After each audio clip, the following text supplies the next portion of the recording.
Om Brahmanandam Paramasukadam Kevalam Jnanamurtim Dvandvatitam Gagana Sadrisham Tattvamatsyaadilaksham Ekam Nityam Vimalamachalam Sarvadhi Sakshibhutam Bhavatitam Trigunarahitam Sadgurum Tam Namami. सदाशिवसमारम्भां शङ्कराचार्यमध्यमाम् अस्मदाचार्यपर्यन्तां वन्दे गुरुपरम्परां श्रुतिस्मृतिपुराणानाम् आलयं करुणालयं नमामि भगवत्पाद शङ्करं लोकशङ्करं शङ्करं शङ्कराचार्यं केशवं बादरायणं सूत्रभाष्यकृतौ वन्दे भगवन्तौ पुनः पुनः। ॐ समस्तजनकल्याणे निरतं करुणामयं नमामि चिन्मयं देवं सद्गुरुं ब्रह्मविद्वरं सद्गुरुं ब्रह्मविद्वरम्। ॐ सहना भवतु सहनौ भुनक्तु सह वीर्यं करवावहै तेजस्विनावधीतमस्तु मा विद्विषावहै। ॐ शान्ति शान्ति शान्तिः। हरिः ॐ श्री गुरुभ्यो नमः। हरिः ॐ। Last week we studied the portion where Bhagavan Shankaracharya is telling us that this realization, this truth, this oneness with Brahman can never be achieved by doing karmas. And I told you that karma is limited. It can do four things only: purify, modify, obtain, or create. None of these things apply to Brahman or Atman. It cannot be created. It is unborn. It cannot be created. It cannot be obtained. It cannot be purified because it is the pure self, and it can never be modified. It's changeless. And because of this, karma becomes inadequate. Bhagwan himself has said that you can keep doing karmas till the end of Brahmaji's, 1,000 Brahmaji's lifetime, and you're not going to get it. So and neither by vitta, so wealth also, Shruti quoted, na karmana na prajaya dhanena tyage naike amrutatva manashu. The only way to attain this supreme realization is through tyaga, through renunciation. And what is to be renounced is the doership in that karma. This point is extremely subtle and very important. People think that, oh, they're asking us to renounce karma. No, karma can never be renounced. Because why? Breathing itself is a karma. How will you renounce breathing? That means you're going to die. So karma can never be renounced. What can be renounced is this doership notion, the notion that I am the doer and I will enjoy that. I, which Gurudev always called it as a small I, which is the ego, that is to be renounced. So that renunciation of that doership will lead to purity of mind, will give clarity of intellect, then the knowledge will arise correctly in the mind, and that knowledge alone can give that final realization. To just know this, we need a guru. Why do we need a guru? Even to know that by karma we cannot get realization, somebody has to tell us that, and that's why a guru is needed. I told you only humans need guru because humans have a choice. Animals do not have a choice. They are programmed to live their lives, and they will live as per their programming, as per Mother Nature's programming, as per their instincts. We do not live by instincts. We live by our intellect. At least a few of us would like to live by the intellect. There are people who live by the instinct. They feel like doing things and they just do things. That's an animalistic life. When you do whatever the mind is telling you to do, you are leading an animal life. It is the intellect which has to give you direction. And that direction Guru can give based on the scriptures. Because the scriptures is what is telling us. The Shastra is telling us what is right and wrong. We don't know the Shastra, so we need a guru to tell us. And we humans have a choice. So to exercise the correct choice, we need a correct direction, and that direction is given by the guru, who is a Brahmanishta and a Kshotriya, one who has heard this knowledge as well as is established in it. And then we have to put in self-effort. So don't think that, oh, okay, I have a guru and now this guru will do everything for me. He will tell you, he will point the way, but it is our self-effort. Therefore, Uddharet Atmana, lift yourself by yourself. Bhagavad Gita, chapter 6. So when the lower mind wants to be extroverted, wants to enjoy life, wants to indulge, wants to do action thinking that I'm the one that is doing it and I will enjoy, then bring in the intellect, bring in your higher mind. So it's you versus you. It is in Vedanta, it is never me versus you. It is just me versus me, or you versus you. It's a battle within yourself. And to win that battle, you have to have willpower. You have to have purity of mind. You have to have strength of mind. And that will come from clarity in the intellect. And that will be given by the guru. So then the karma, we have to understand that action is to be done only for purification of the mind, nothing more than that. It cannot give us anything else. So every action that we do must be for the purification of our mind, and that will happen when you keep the ego under check. So there are many ways you can consider yourself to be an instrument of the Lord. You can consider yourself to be a servant of the Lord. You can be thankful to the Lord that, oh Lord, you that you know, it was because of you I'm breathing, I'm healthy, and that's why I could do this, because things could change in a jiffy. So even if you have that attitude of gratitude towards the Lord or towards your guru, it will help subdue the ego. It is yes, I am such a well-educated man. Yeah, but who taught you the alphabet? Be thankful to that KG kindergarten teacher who taught you the alphabets, for you to reach such a high level of education, high level of money, whatever position in life that you have obtained because of karma. Be grateful to somebody. Don't think, I. That's the way of keeping the ego under check. Many ways. These are a few. And we were on now verse 12. Samyak vicharata siddha rajjutatvavadharana bhrantyodita mahasarpa bhayadukha vinashini. The fear and sorrow created by the delusory serpent on the rope can be ended only after fully ascertaining the truth of the rope, which is available for recognition only through steady and balanced thinking. This Rajju Sarpa, write it down, underline it, remember it. It is going to get repeated over and over and over and over and over again. Without Rajju Sarpa, Vedanta doesn't stand. It has no legs. Rajju Sarpa is the legs of Vedanta. And I'll tell you how. Rajju Sarpa is snake, rope. Rajju is rope and snake. So there is a rope in the corner of a room. And I walk in and I think that rope is not a rope, but it is a snake. And then I am afraid. I'm fearful. What I have done is I have superimposed the rope, the snake on the rope, and I am scared. Okay. Now, how will this fear go away is only by when somebody somebody else walks into the room and they say, hey, wait a minute, turn the light on. There is no snake there, there is a rope. So when I ascertain the truth of the rope, the fear of the snake goes away.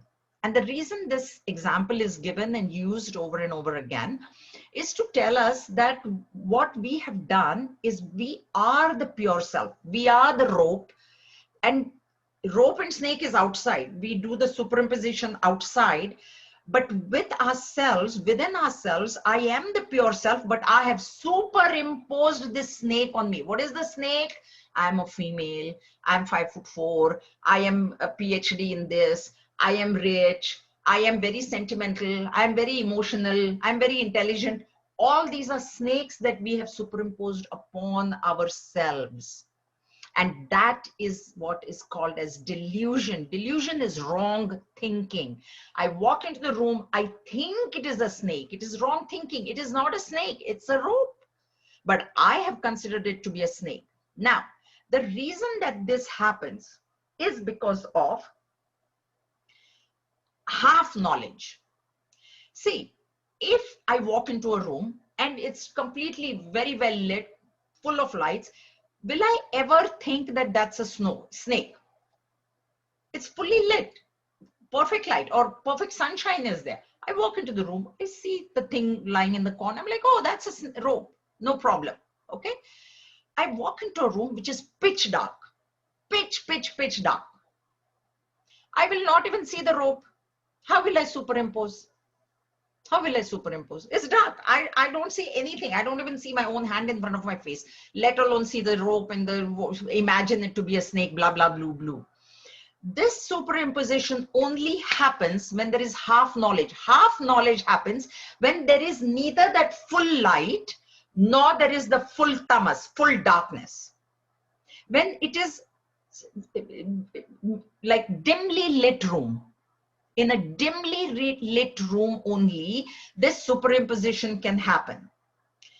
Well lit room and dark room, there cannot be any superimposition. There cannot be any wrong. There'll be either no knowledge at all. That's why in one of my previous lectures, I said, it is better to be totally ignorant than half ignorant. Half knowledge is better than no knowledge is better than half knowledge. And we all have half knowledge, unfortunately. We are just born with that half knowledge. So with us, what is happening is, I don't have that complete knowledge. I don't have that complete light, that knowledge that I am that pure self. I don't have that. Okay. Then is it complete darkness?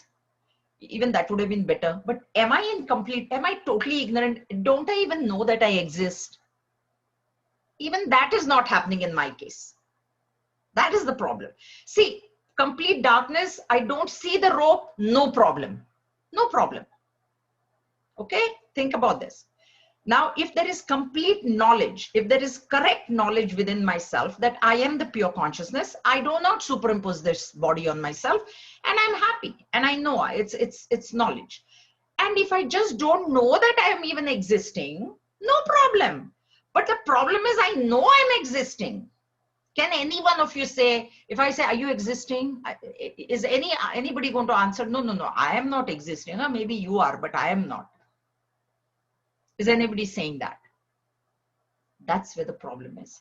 That I know I'm existing, but I have a wrong idea of who I am. And therefore, I consider myself to be the body. I consider myself to be the mind. I consider myself to be the intellect. And then I have all these other things. I am the body. So my body is a female body, male body, this height, this weight, this thing, emotional, not emotional, sentimental, not sentimental, very intelligent, very dull. All these ideas are coming because of half knowledge. I know I exist, but I don't know exactly who I am. Half knowledge. That is the problem. And if there is wrong thinking, like if there is darkness in Atmabodh, Bhagwan Shankaracharya himself gives this example, there is complete darkness in the room. Can I walk in there and start sweeping the darkness? Can I start sweeping the, oh, let me sweep the darkness, let me do some action to sweep this darkness out. I can't. What I have to do is either switch the light on or just light a matchstick. And the darkness goes away right away. So idea is that karma is never opposed to ignorance. And that is also another reason that karma can never take away this ignorance. It is only what is opposed to ignorance is vidya. Avidya, opposed to avidya is vidya, knowledge. So only knowledge. Therefore, this samyak vicharatah siddha, this can be attained. Siddha is to attain. To attain that correct knowledge, I only need samyak. Samyak is proper. Vichar is thinking. So all I need is proper thinking. That's why I've always told you, those who have been in my class before, Vedanta is only a shift in vision. There is nothing outside. It's nothing outside. Inside, that shift has to happen. But for that shift to happen, the mind has to be extremely pure and rid of that ego completely. If it is not, this Samyak Vichar will not happen. Okay, so Rajju Sarpa, remember, it is the whole basis of Advaita philosophy stands on Rajju Sarpa, stands on the idea of superimposition, stands on the idea that superimposition is happening day to day to day to day in our lives. I see a person, he doesn't, maybe he's worried about something, he doesn't see me, immediately, see, he purposely ignored me. He purposely insulted me. All this is superimposition. Superimposition is happening at this point in our life. Therefore, superimposition is real. It happens. And that's why Advaita Vedanta stands. That this whole world, this entire body, etc., everything is superimposed on the pure consciousness. And therefore, this, if it is superimposition, then desuperimposition is required. For desuperimposition, karma cannot help. Karma can help up to a certain point to purify the mind, and then knowledge. So final means of liberation is Samyak Vichar. Samyak Vichar is correct thinking. Why? Because all this is happening because of wrong thinking. So what is the opposite of wrong thinking? It is correct thinking. That's all. That's all. That's why Vedanta is only a shift in vision. Okay? Bhranti is delusion. Delusion is wrong thinking. Mahasarpa Bhaya Dukkha Vinashini, this sorrow that I have, Vinashini is to destroy, Dukkha sorrow. Sorrow, one might say, okay, there's the antidote. One might say, but why I didn't see a snake, I saw a garland there. I thought I was being garlanded. Both are superimpositions. Both are super. To see, you're not seeing the rope. Either you see a garland and you feel very happy. That also is superimposition. That's why in Vedanta we say you have to go beyond joy and sorrow. It's not just because you're happy doesn't mean superimposition has not happened. It has happened. That wrong thinking has happened. Okay? Arthasya nishchayo drishto vicharena hito vitataha nasnanena nadanena pranayama shatena va. Neither sacred baths nor any amount of charity nor even hundreds of pranayamas can give us the knowledge about our own self, but a firm experience of the nature of the self can be gained when we send our thoughts along the rails of argument laid down in the salutary advices of the wise. Arthasya nishchaya. See, sacred, arthasya nishchaya means the first thing, artha here means that tattva. Huh? Nishchaya is determination, firm determination of the artha. Artha means not meaning. In the regular Hindi and Marathi, artha means meaning. Artha also means wealth. Because dharma, artha, kama, moksha, but this artha means this is the tattva. Tattva is what? The pure consciousness. So the determination of the pure consciousness can never happen na snanena, by taking thousands of baths in the Ganges or whatever, charity or pranayama. See, all these three are falling under what? Action. If I take a bath, whether it is Ganges or Fraser River or any shower, it is an action. Charity, when I do charity, that is also an action. And pranayama also is an action of the breath, of the pranas. So all three are falling under action. So again, we are coming back, again see the reason that Bhagwan Shankaracharya talks about this karma not gaining this is because his maximum arguments were with the karma kandins of those times. They were also believing in Vedas. They were also Hindus. They had no problem with Vedas. Of course, there were people who did not even believe in the Vedas. So that was, forget it. That was not much of a problem. The greatest problem was the karma kandins, who were so rigid in the karmas, the karma theory and the karma kanda portion of the Vedas, which is the bulkiest portion. That was the first argument. Why is this so much bulky? That means that is the most important. But bulk is not a thing of importance.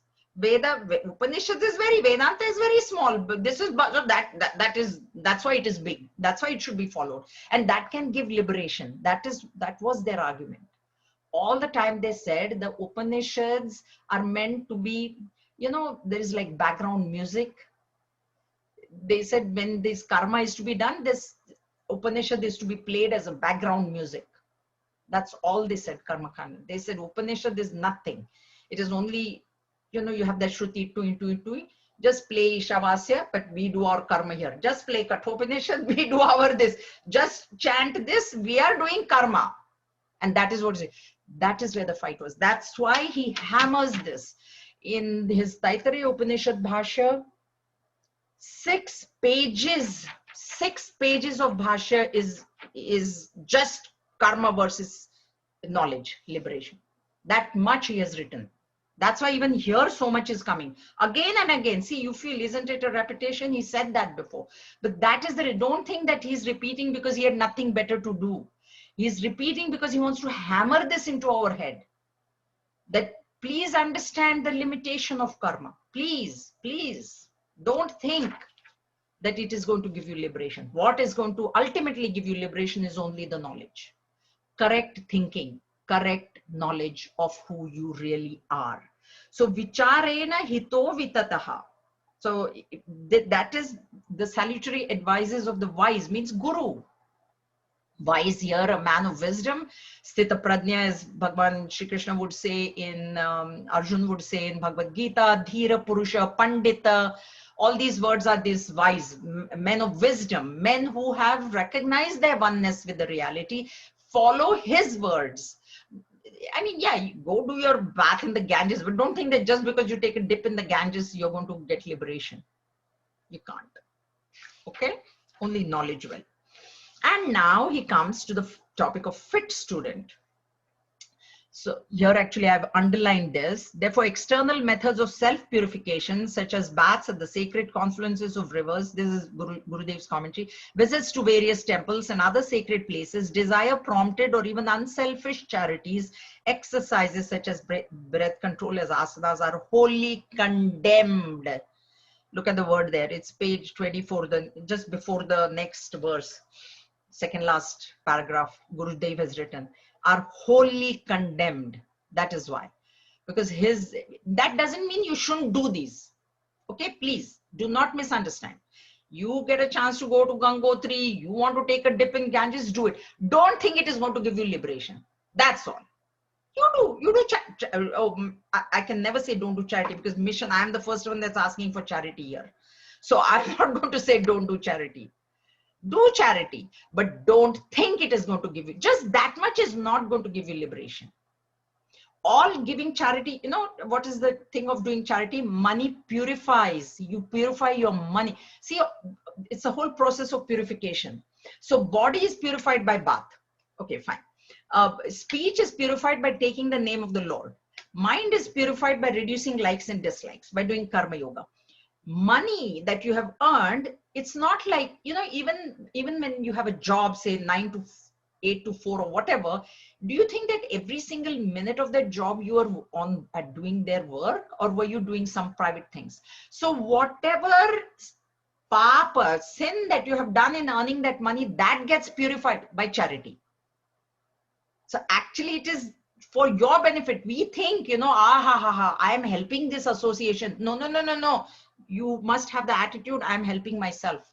I'm purifying my money that has come to me. Because in earning this money, it is not that I have been completely honest. Those who have small children, don't they phone their babysitters during work? We never work 8 to 4 complete for the organization that we are working for, right? So whatever that I have earned should be purified, and that should be the attitude in doing that charity. Not that I am helping, I am superior, you are in. That is not going to work. So karma kanda, remember, even though Bhagwan condemns it, we have to do it, but we have to do it with an understanding. When we do that karma with the correct understanding, it becomes karma yoga. And that will lead to purification, that will lead to clarity in the intellect, and that will lead to final knowledge. Now, Just like when we do anything, we ask for qualifications, right? You go for a job, they ask for your resume.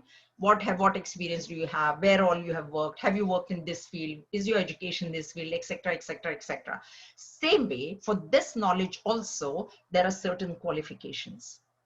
And those are the ones that they're known as sadhana chatushtaya, but here now he's going to start with the fits. Who is a adhikari? In Sanskrit, it is known who is a adhikari, who is the fit student for this knowledge. Adhikarinamaशास्ते फलसिद्धिर्विशेषतः उपायादेशकालाद्याः सन्त्यस्मिन् सहकारिणः. Ultimate success in spiritual endeavors depends entirely upon the degree of fundamental qualifications in the seeker. Auxiliary conveniences such as time and place all have a place indeed, but they are essentially secondary. What comes to my mind here, see, when my children were, I was new here in this country, and I had 2 kids to, first older one to go to school. And some of my friends had their children in private schools. And of course, they said private school. And I was very new. So I was also kind of saying, oh, should I put my child in private school? Should I put my child in private school? As opposed to public system, And then a senior lady in the bank, she was a friend of mine. She said to me, she said, I'll tell you one thing. And she was, her children were both professionals. They had grown up. So she was quite senior to me. She said, I'll tell you one thing. My children went to John Oliver. John Oliver is a public school here. It's even there, Fraser and 49. She said, my children went to John Oliver. They're both professionals today. So what I'm trying to tell you, she said, is that if your child has got it, he has got it. It doesn't matter whether he goes to private school or super private or semi-private or public. If your child doesn't have it, it doesn't matter which school he goes to. He will make it in life. And it just hit me and stayed with me. And it came to me when I read this verse, that the core of the thing is the student. Then you put in private school, not that every child in private school is becoming a professional, not that nobody in public school is both my children are professionals too. They went through the public school system, free up to grade 12.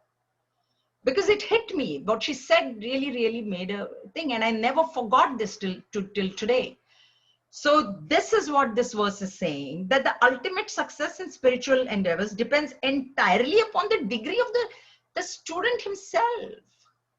It doesn't matter. It doesn't matter, because there will be children who will be born of parents who are in the spiritual path, and they will this thing. Or there are children whose parents had nothing to do with spirituality, and the student will go, the child will go.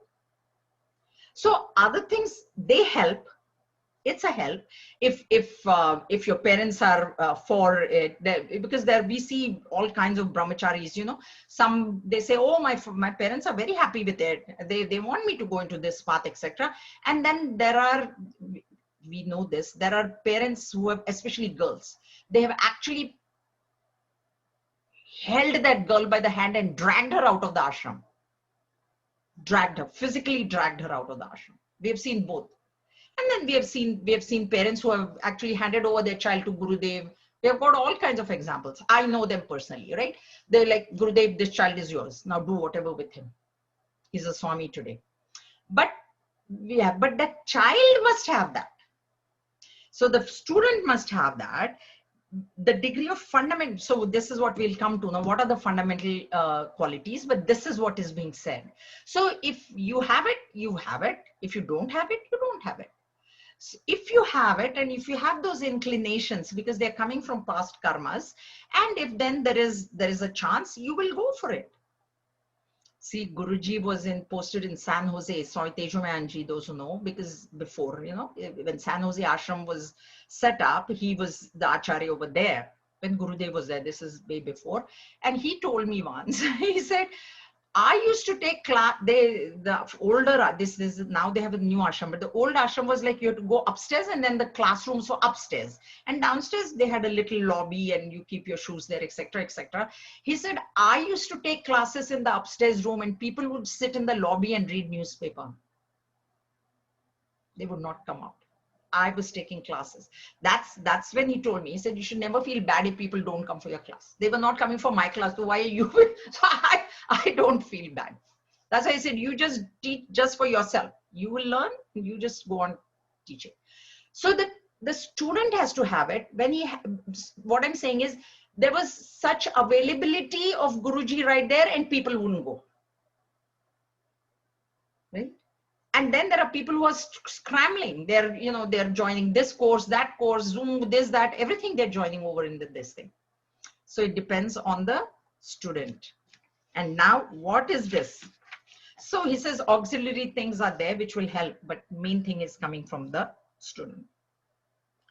Ato vichara kartavyah jidnyasoratma vastunah samasadya daya sindhum gurum brahma viduttamam.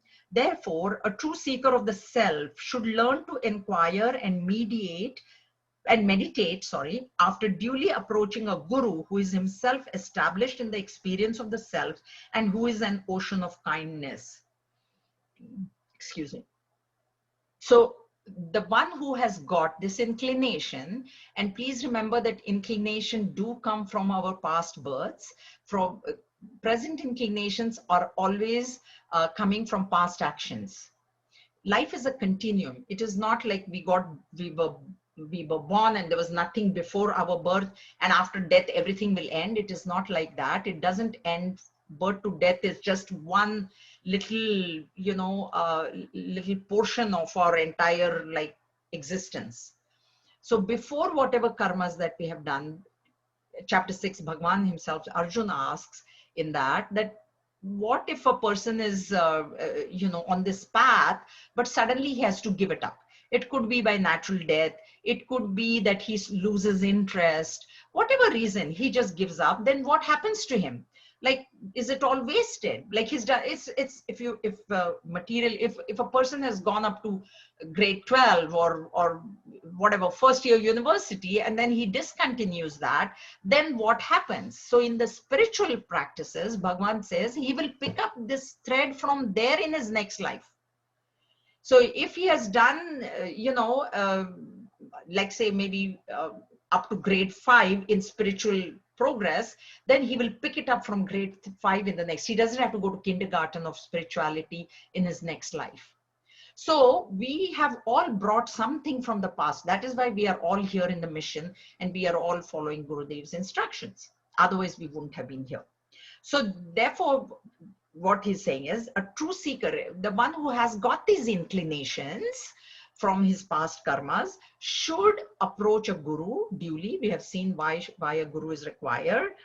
And Daya Sindhum, he's an ocean of, a realized master is always an ocean of kindness. Even a spiritual guru is always an ocean of kindness, because he keeps forgiving the guru's, the disciples' mistakes. So they say one meaning of guru is one who swallows. And what does he swallow? He swallows the deficiencies, the shortcomings, the vices of the disciple. Maybe the disciple did something to insult the guru or did not behave in a proper way. The guru will swallow all those. That's why he's always called as a Daya Sindhu, ocean. Means he has got so much patience that he will go on forgiving the disciple over and over and over and over again.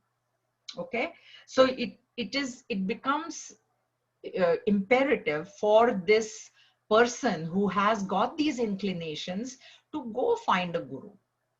I mean, find a guru means not like you go like Sandeepani. He sees now the course is coming up. October, I think they're starting the course. I'm not really sure, but they're asking for applications. So one who is interested can apply there, that sort of thing. Okay.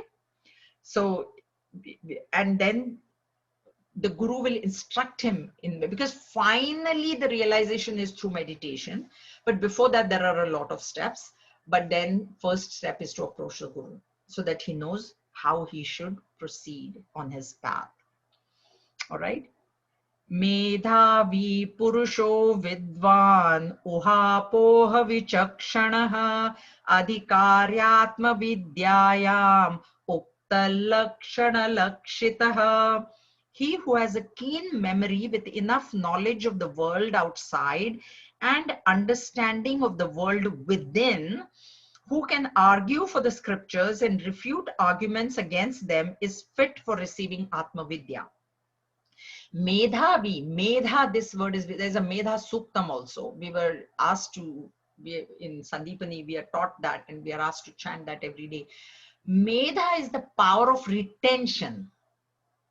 It is not intelligence per se, but the power of retention. So when you hear something, that's why Shravana becomes very important. And this Medha word, for those of you who have studied Kathopanishad, Nachiketas had the greatest Medha. Why?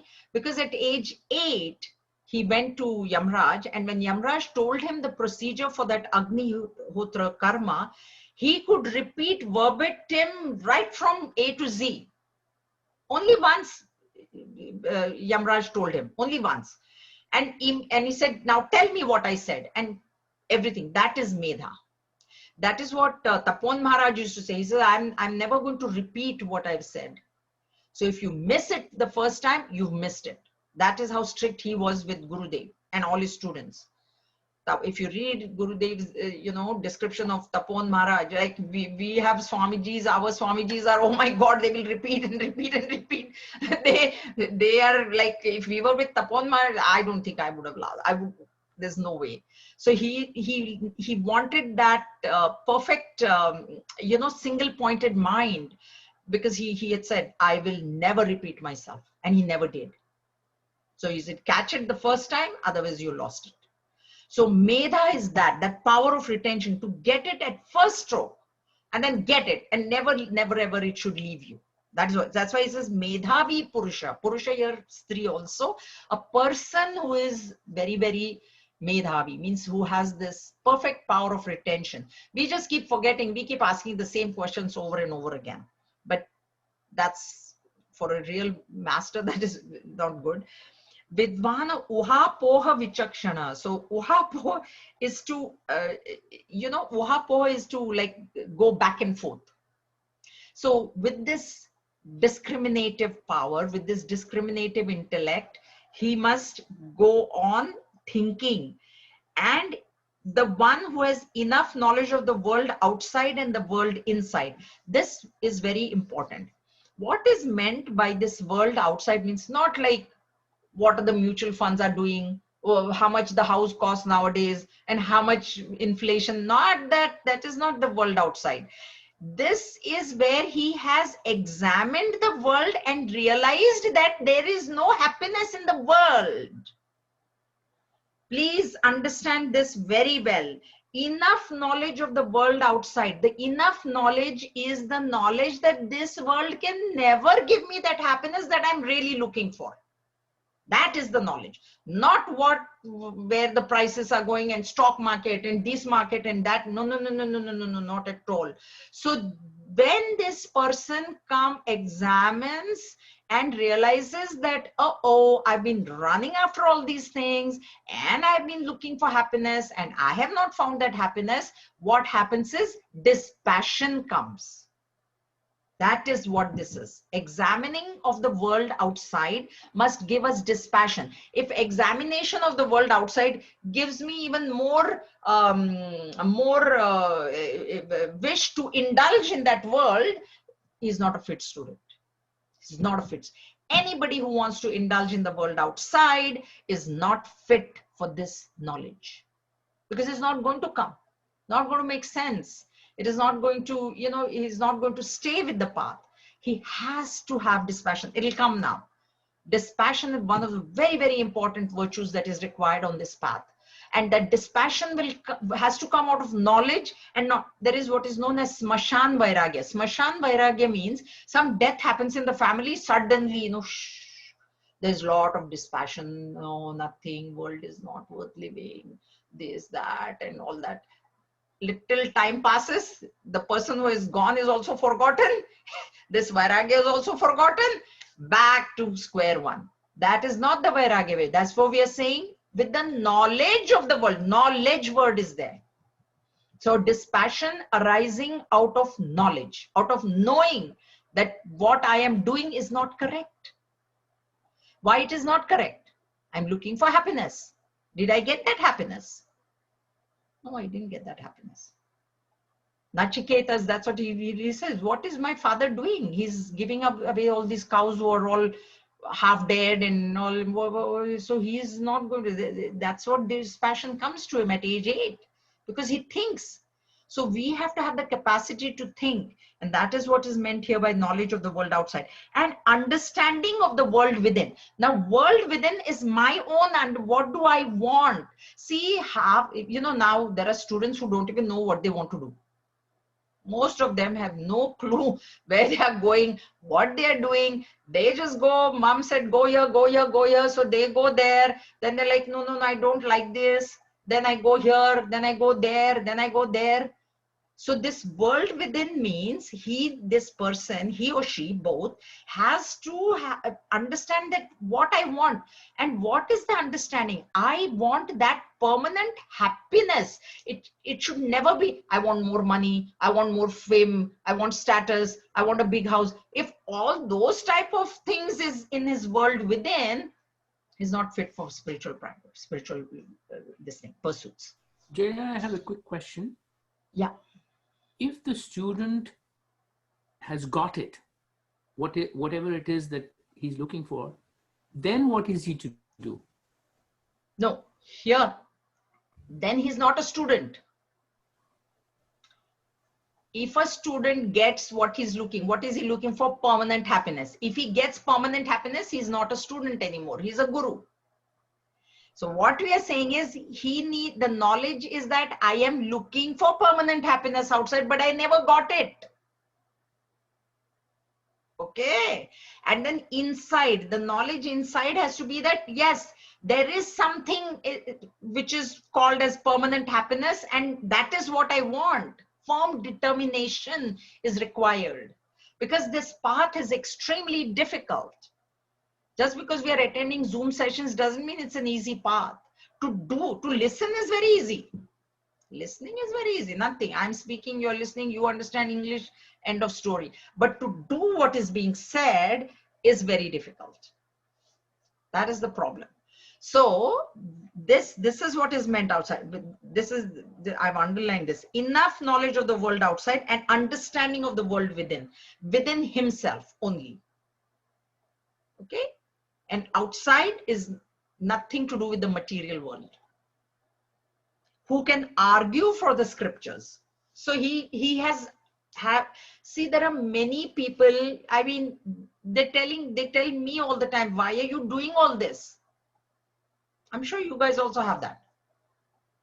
Brahmacharis, so they are constantly, parents only saying, why are you doing this? What is this? Why you want to take yellow? Why do you want to take sannyas? I told you, girls are being dragged out of the ashram. Right? So then that's why this, who can argue for the scriptures means who can argue. Nobody has to argue for the scriptures. Please, scriptures have their own standing. We don't need to. We don't have to defend God. God and scriptures don't need. But for himself, that no, what I am doing is correct. You understand? This is what he has to be firm. He or she has to be very firm that this path that I have chosen is the path for me. That is what I want to do. And that is where I want to stay on that path, because it is the correct path. I understand that it is the correct path. So if this person doesn't have that firm determination that this is the correct, then he will be easily pulled away. He'll be pulled away. Right? So that's why. And refute arguments against them. So when people are telling him or her that this is not the way, you should earn money, you should get married, you should have children, that is the way, he should be able to convince them that no. That is not the way. That is maybe a way for some people, but for me, that is not the way. This is the way. Okay. is fit for receiving Atma Vidya, because this Vidya is about ourselves. Please remember this.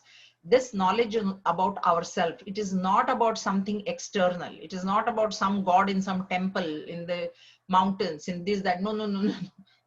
It is about my own self. Right? Vivekino viraktasya shamadigunaशालिनः mumukshoreva hi brahma jidnyasya yogyatamata. He alone is considered qualified to inquire after the supreme reality, who has discrimination, detachment, qualities of calmness, etc., and a burning desire for liberation.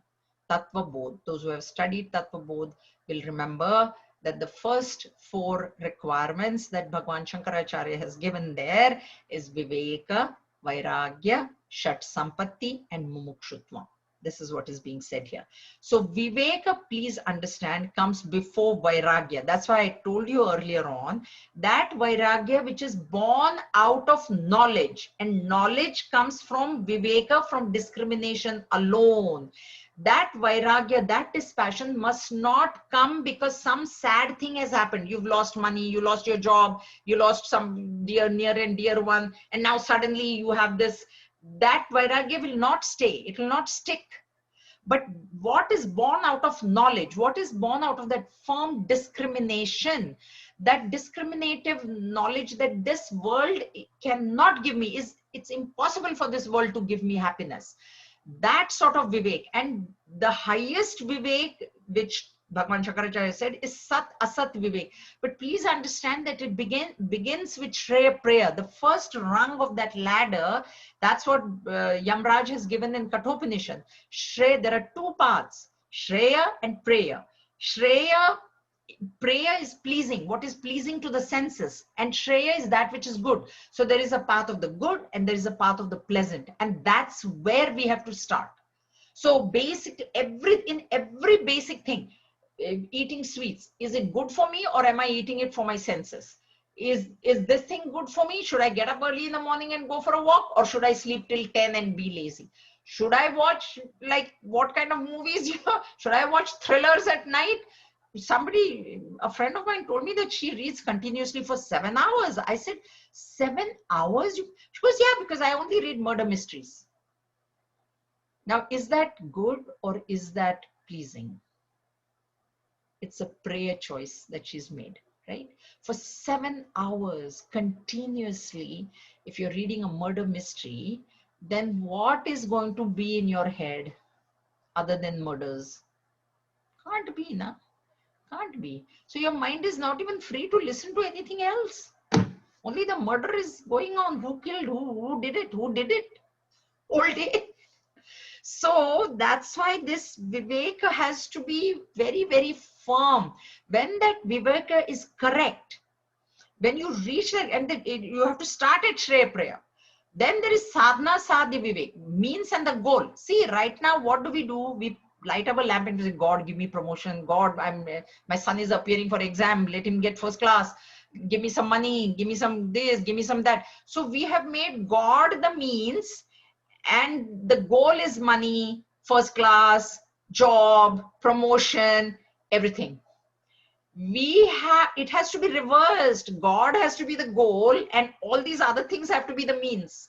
So even to understand what is the means and what is the goal, we need a guru to tell us. Otherwise, right now, God is the means. That's why we are praying to God. Give me health, keep me out of COVID, let me not get infected, let me this. So God is the means, and all the goal is all the world.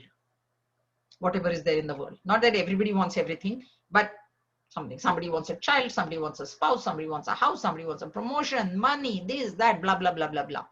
List is endless. It has to reverse. Whatever money that I have, oh Lord, make it a means for me to purify my mind, purify my money. Let me do some charity. Let me do some good let me help somebody. Let me help the food bank. Right now, food bank is requiring, let me help somebody. So that I can reach you. So God has to be the goal, and all these other things have to be the means. So sadhana sadhya vivek is also very important. Aushi Vivek is there, part and whole. This is extremely important for grahasthas, those who are, because we think our children is the whole, my whole life is my this one child, and I have nothing else beyond that now. Now that child grows up and gets married, or wants to go to Toronto for this thing, and now the mother is like, no way you can leave home, because that whole life is just revolving. No, that is only a part of our life. Child is only a part of our life. Job. That's why when they retire in 2 years, they're dead, because the whole life was job only. Job, job, job, job, job. So when the job goes, which will go at some point, someday you're going to have to retire. You need to have a plan. You can't make the job everything is a part. It's pieces of our life. One piece is job, one piece is children, one piece is husband. See, when the husband is everything, if the husband goes or if the wife goes, the other person is lost. If you make that as a whole, your house is something happens to the house, finish. So we must have the perfect understanding of what is a part and what is the whole of my life. This is only a part of my life. This is a part of my life. This is a part of my life. So when I know that it is a part, and if that part gets lost, like now, I was volunteering. Now senior center is closed. No one. So if I had made this voluntary thing my whole life, what would have happened to me then? Now because of COVID, senior center is closed. We don't know when it will open. So nothing can become a whole. The only thing that can be whole is God. My pursuit of God should be my whole, and that whole should always reflect in all my other things. So whenever I have my children, my grandchildren, my interaction with them should be such that I can reach God. Because why? Now my goal, I've made God. I've done sadhana sadhya vivek. I have realized that God is my goal. All these other things are means. So my children should become a means to go to God. My family should become, my job should become how job converting karma into karma yoga. Not getting involved with the kids' lives too much. Only up to a certain extent. After that, you got to let them go. Don't get involved. Don't get emotionally attached to the children, because why? Your goal is God. Your goal is God. So that's why sadhana sadhya vivek is very important. We don't even know that there is something like sadhana sadhya. How will we even do it? We are always used to praying to God. God, please give me this, please give me that, please give me this, please give me that. Whole life I have done it. I'm not denying it. Because we didn't know. I didn't know any better until I came into this path. Then I came to know that no, this thing has to be reversed. God has to, so everything that I do in the outside world must somehow take me closer to God. And how do I do that? By reducing the ego. Because in everything that I do in the outside world, ego is involved. Why is this my child? Because I'm the body. Why is this my grandchild? Because it's my son. Am I worried about all the grandchildren in the world? No, I'm not. It's only my grandchild. Now he had an injection today. Now I am upset. Either you be upset for all the grandchildren in the world, or please do not be upset only for your one grandchild. Then your goal is clear. So that's all. This falls under Vivek. Only when this sort of Vivek is there can dispassion come. Otherwise, it can never come. And even if it comes, it's going to go. It's going to go. So then that dispassion should arise. So virakti here, vairagya, it means vairagya. Vivekino viraktasya. Out of discrimination, the dispassion which arises.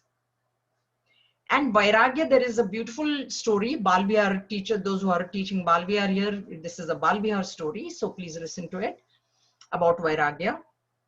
There was a king who went into the forest and for hunting, his usual thing. And he saw this one Mahatma staying in a small hut, kutia, doing satsang. So he was very impressed. And the Mahatma was eating roots and fruits and, things. So he was very impressed.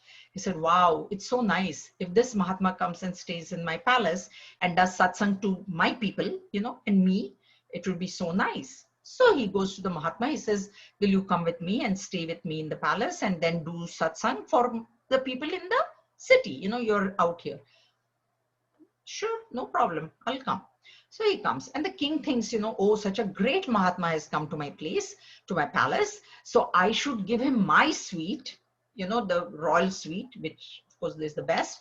And I should have dispassion like him. So I should live in a little hut constructed in my royal gardens and I will stay there and he can stay in my suite. He said, okay, fine. The Mahatma said, fine. So of course, when he's in the royal suite, there's satin sheets, there's a huge bed, food is coming in silver thalis, all kinds of, Tripti is laughing. She knows the Balvihar story, right? I love this story. So then, the food is a chappan bhog every day and the Mahatma is enjoying and he's doing satsang. He was told to do satsang. He's doing satsang and the king is eating fruits from the garden and leaves and this and in just an ordinary plate, and 6 months go by and the Mahatma is aram se living there. So one day the king thinks, what, I thought this guy was so dispassionate. He's not this way. He's enjoying life like anything. And I am the one, I'm so dispassionate. I'm staying here under this tree. And so what if it's the royal garden, but it's only a small hut that I've built for myself. And this is where I'm staying. Next day, the Mahatma says to the king, let's go for a walk. Yeah, sure, let's go. So they walk and they come to the boundary of the kingdom. And the Mahatma says, O king, let's go to Kashi now. Suddenly the king is shocked. He said, what do you mean? How can I leave and go to the Kashi? My kingdom is there. My queen is there. My praja is there. My people are there. I cannot leave and go. So the Mahatma says, okay, bye-bye. He walks 10 steps. He turns around and he says, this is Vairagya. This is dispassion. The thought that had occurred in the king's mind, the Mahatma comes to know he's a real Mahatma. Idea about when it was time to leave, he did not think. The king could not even leave that hut of his and go. He thought he was more dispassionate than the Mahatma because the Mahatma was sitting there and enjoying. When it is there, you enjoy. But if it comes time to leave, you must not have any regrets at all. When you have lots of money and you're enjoying, but it could go in a day, you must be the same. That's what's told about Sri Ram. Sri Ram was one day told, you're going to become the king of Ayodhya. Next day, he was told, you are out into exile with all these cotton clothes and God knows whatever, and you can't. And it said that the same smile was there on both days on his face. Same smile. So it wasn't like, oh, I'm going to become the king, yay, woo, woo. No, nothing like that. And no, now I have to go to no, nothing. Same smile. And when he goes to his mother, he says, Father has given me the kingdom of the forest. This is how he says it. He doesn't say, Father threw me into exile. Now I have to go and sleep on a bed of thorns. And he says, Mother, don't worry. Instead of kingdom of Ayodhya, I have the kingdom of the forest. Same, Vairagya. That is Vairagya. That is dispassion. When it is there, you enjoy. But when it's time to leave, you have no regrets. Absolutely. I just have one other question. Mm-hmm. Why do we look for God after retirement? Ha! Says who? Says who? That is, you are saying you did that. Yeah, that's a mistake. You never knew there was any God. You were just too much busy enjoying, indulging in life. Look, look, 18, Bhagwan Shankaracharya, age 8, he took sannyas. Nachiketas, 8, he realized. We will stop here today. We will continue with this. There are more, this thing, very interesting verse. Any questions? Any other questions? Generally, after retirement, we are afraid of death. Then we, till then we think nothing will happen to me. What will happen to me?